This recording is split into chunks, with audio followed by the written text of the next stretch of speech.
러닝플러스 교육연구소는 이 땅 어디엔가 학교가 필요한 곳에 학교 건립을 꿈꿉니다. 여러분들의 구독과 좋아요는 큰 힘이 됩니다. 감사합니다. 러닝플러스 교육연구소입니다. 자, 이번 시간에는 1차 함수와 1차 방정식이라는 단원에 대해서 전체적인 내용이 이렇게 흘러간다. 그래서 우리가 반드시 알아야 될 것이 무엇인가 라는 것을 제가 좀 체크를 좀 해드릴게요. 크게 넓은 의미에서 한번 볼게요. 일단 함수, 1차 함수, 1차 함수라 할까? 1차 함수를 예를 들어 볼게요. 1차 함수를 우리가 지금까지 배운 것처럼 y는 ax 플러스 b가 될 거야. 그렇죠? 그러면 1차 방정식이 이런 형태가 있지만 대표로 내가 이렇게 써보겠습니다. by 플러스 c라는 이게 있어요. 자, 함수식이라는 것은 이 x와 y의 관계죠. 그러니까 이 식에다가 x에 대한 어떤 수를 넣으면 y가 뭐다 라는 거예요. 이 x와 y의 대응 관계를 얘기를 하는 거예요. 1이 들어갔을 때 뭐 2가 된다라는 거나. 그래서 뭐가 나오냐면 이 좌표가 나오죠. 좌표. 그렇죠? 좌표가 나와요. 그럼 이것 같은 경우는 방정식은 뭐냐면 내가 이 식에다가 x하고 y의 값을 내가 어떤 값을 넣었을 때 이 식 전체가 성립하더라. 이 얘기예요. 그러면 이 식이 성립을 하려면 x는 얼마, y는 얼마라는 게 나와요. 그렇죠? 그러면 이것과 이것이 그러면 똑같이 x, y의 값이 나오는 거고 여기도 x, y의 값이 나오는 거예요. 그러면 이것을 x, y라는 것으로 표현할 수 있겠네. 이 식에 의하면. 그렇죠? 그러면 x와 y의 해가 좌표가 되어지죠. 이렇게 좌표가 되어지는 거예요. 좌표가 되어진다는 것은 이것도 그러면 그래프를 그릴 수가 있겠네. 그 얘기잖아요. 그래서 이 방정식과 함수를 그래프로 둘 다 나타낼 수가 있는 거예요. 그렇죠? 자, 그럼 그 말이 무슨 말이냐면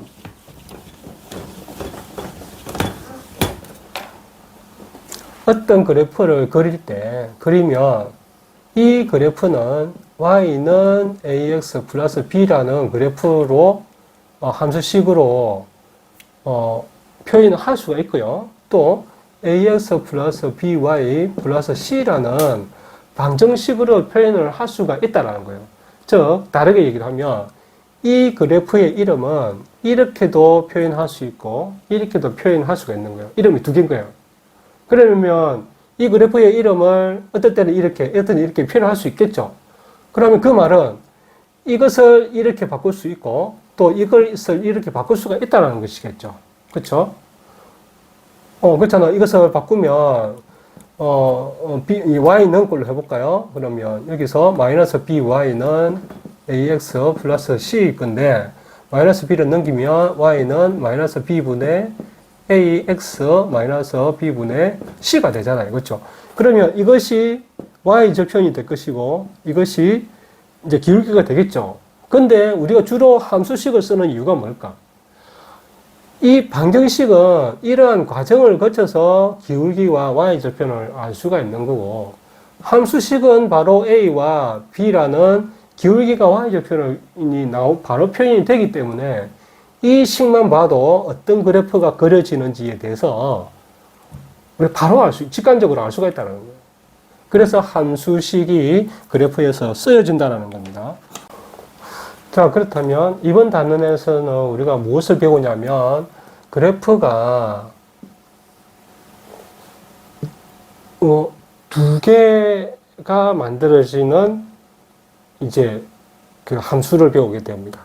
자, 뭐냐면 이렇게 그래프가 하나 있을 때 이거와 일치하는 그래프 하나가 더 있다라고 생각해 봐요.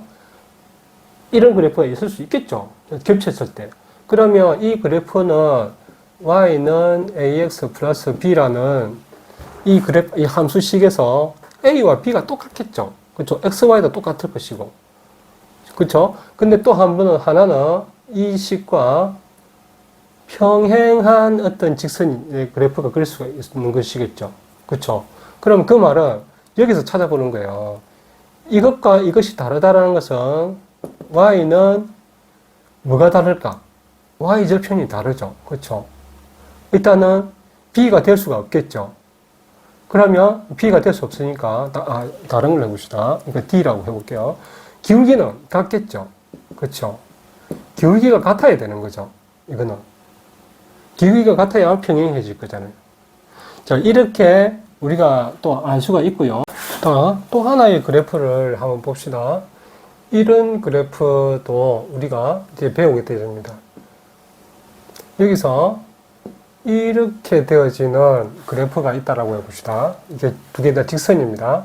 근데 이 두 개의 그래프가 이 한 점에서 만나죠. 우리가 이것을 교점이라고 하는데 P, Q라고 해봅시다. 이 그래프는 y는 ax 플러스 b고 이 그래프도 y는 ax 플러스 b겠죠. 그렇죠? 그러면 이 교점이라는 것은 어떤 의미일까? 이 그래프도 지나가고 이 그래프도 지나가는 거죠. 그럼 이 교점은 여기에 xy를 대입을 해도 x에다가 p를 대입을 해도 q가 나오죠. y가. 여기도 마찬가지겠죠. 그렇죠? 점이 지나가니까, 그래프에서 지나가니까 이 그래프에서 이제 이 식이 성립을 하잖아요. 근데 아까 내가 얘기를 했던 게 뭐냐면 이 그래프의 이름이 두 개라는 거지. 뭐냐면 ax 플러스 by 플러스 c는 0이라는 방정식으로도 이름을 쓸 수가 있죠. 그리고 여기에도 마찬가지 ax 플러스 by 플러스 c는 0이라는 방정식으로도 우리가 바꿔 쓸 수가 있다는 거예요. 그렇죠? 이렇게 바꾸면 되는 거잖아요. 그렇죠? 이렇게. 그럼 이 식이나 이 식이나 똑같은 거죠. 이 그래프에 대해서.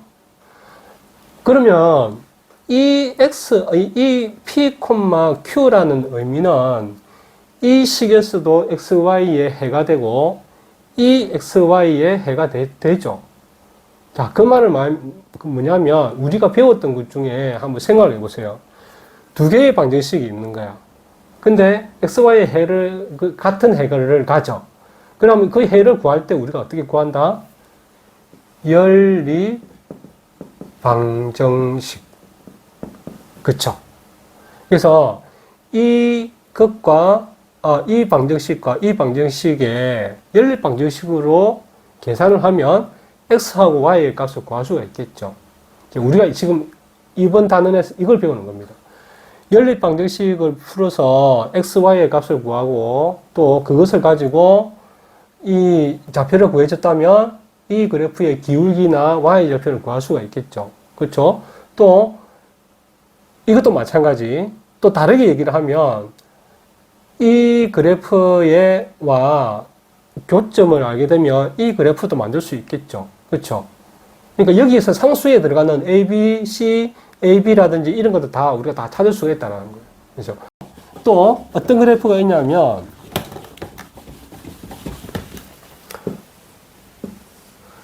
이런 그래프가 있고 이런 그래프도 있을 수 있겠죠. X축과 여기가 X고 이거 Y라고 해볼게요. X축과 평행한 직선의 그래프, Y와 평행한 직선의 그래프. 이런 그래프도 있어요. 이런 그래프도 이름이 있겠죠. 이 Y는 AX 플러스 1B라는 이 그래프로 이 그래프의 이름을 하면 안 되겠죠. 왜? 기울기가 모르고 또 B도 없잖아. 그렇죠? 이것도 마찬가지. 그러면 이것은 우리가 어떻게 이제 하느냐 하면 이런 식으로 합니다. X는 A, 이것 같은 경우는 Y는 A, 이런 식으로 표현을 해요. 그리고 이것을 표현하는 것은 이제 우리가 나중에 알면 되는데 이것이 중요한 것이 아니라 이것을 배우는 게 뭘까? 이걸 왜 배울까? 자, 먼저는 이렇게 그리다 보면 뭐가 나오냐면 이 수평과 수직이죠. 그러면서 서로 만나게 되었을 때 직각이 생깁니다. 그리고 X축과 Y축에도 이 직각이 다 생기죠. 그 말이 뭐냐면 도형이 만들어진다는 거예요. 도형이 만들어진다는 것은 우리에게 무엇을 의미하냐면 넓이를 구해라고 하든지 가로나 세로의 길이를 구하라고 하는 일이 많죠? 그런 문제가 나온다고요. 자, 그러면 이러한 것들을 한꺼번에 우리가 생각을 하게 되면 이러한 도형이, 이러한 그래프도 나오지만 이 그래프와 함께 또 뭐가 함께 나올 수 있을까? 이런 그래프가 나올 수 있는 거죠. 그쵸? 그러면 이 교점이 하나 있는 게 있죠? 그쵸? 이 교점을 구할 수도 있어야 되고, 이 그래프의 이름을 우리가 알 수도 있어야 되고요. 그쵸? 그러면 X축과 Y축을 활용을 해서 이렇게 삼각형의 도형도 구해라고 하는 문제도 나올 수 있겠죠. 이거 우리가 알아야 되는 거예요. 이렇게 그랬을 때. 그러면 이렇게 삼각형도 구할 수가 있고, 또 하나는 이렇게 사다리꼴도 구할 수가 있습니다. 그렇기 때문에 이러한 것들을 우리가 배워서 다양한 문제가 나올 수가 있기 때문에 내가 그러면 공부할 때 이 개념, 이것을 우리가 x는 뭐 얼마 a라고 해봅시다. x는 뭐 2라고 해볼게요.